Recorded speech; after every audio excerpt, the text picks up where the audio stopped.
In the last video, we talked about the impact that design has on your ability to sell.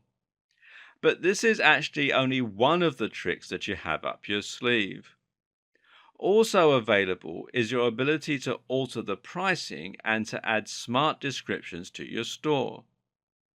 This can not only make your items more affordable and therefore increase the number of people who can and will spring the cash for them, but it can actually have a range of subtle psychological effects as well. Let's talk about some pricing strategies. And a good one is special offers and deals, or also scarcity. And a special offer is a great way to encourage more people to buy your products. And if you price this offer correctly, then the increase in turnover should also help to increase your profits. In other words, you might lose out on each individual item, but by selling more items, you can still increase overall earnings. But special offers and deals also have another effect.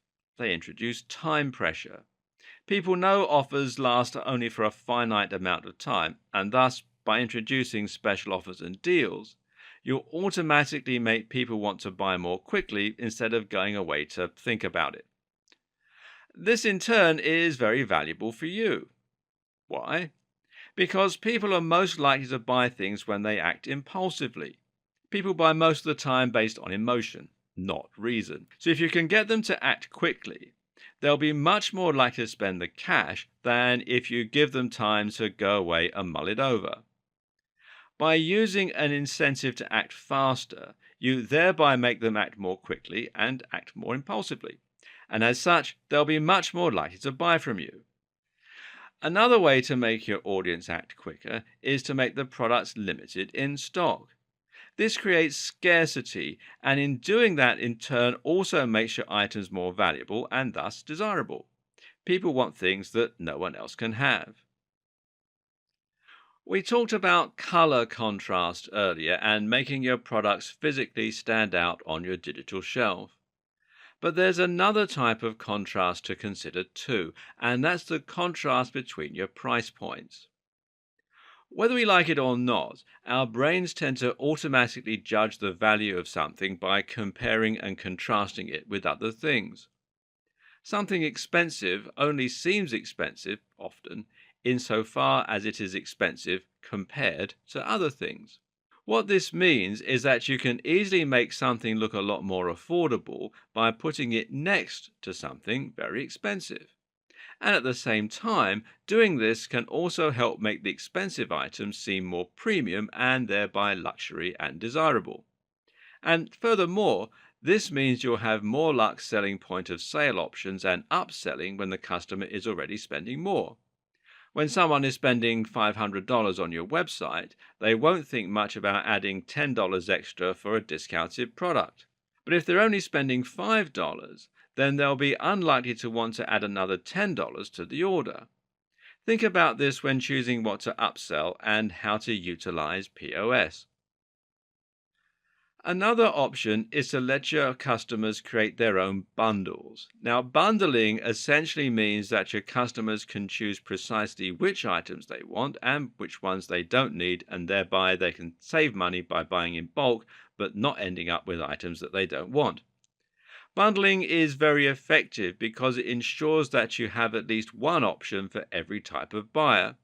At the same time, it makes people feel as though they're getting a better deal while actually encouraging them to spend more in your store. It's a genuine win-win scenario. When pricing your products, you might decide to include a high ticket item that will land you a large amount of profit per sale.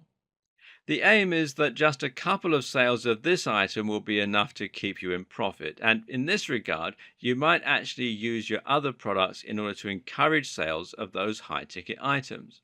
For example, if you sell a lot of expensive products, consider adding something cheap so your customers can get used to shopping with you in a low risk manner. This way, you can overcome the barrier to sale so that all you have left to do is encourage your visitors to spend the money on that product. Another thing that can make a big difference is the way you write descriptions for your products. Here, your objective is to make sure that people act on impulse and are moved to spend money right there and then rather than going away to think about it. To that end, good persuasive writing for sales will need to focus on the emotional aspect of the product, and this means that you're going to emphasize the value proposition. A value proposition basically describes how a product will improve someone's life. In other words, don't just look at the sum of the parts, but what people actually want to gain from spending the money. For example, people don't buy dumbbells because they need something heavy. People buy dumbbells because they want to be strong, toned, healthy, attractive, and confident. This is what you need to emphasize in your pitch because it will ensure that your prospective customers start imagining what life could be like after they've purchased your item. Meanwhile, try to get people to imagine what your product will be like to own. Companies like Apple always use words like feel and touch a lot, and emphasize how quickly they can get their hands on it. Finally, there's split testing.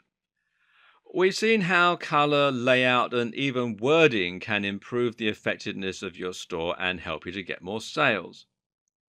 If you get all this right, then you'll be improving your optimization to increase conversions. But the question is how to know if everything that you're doing is working.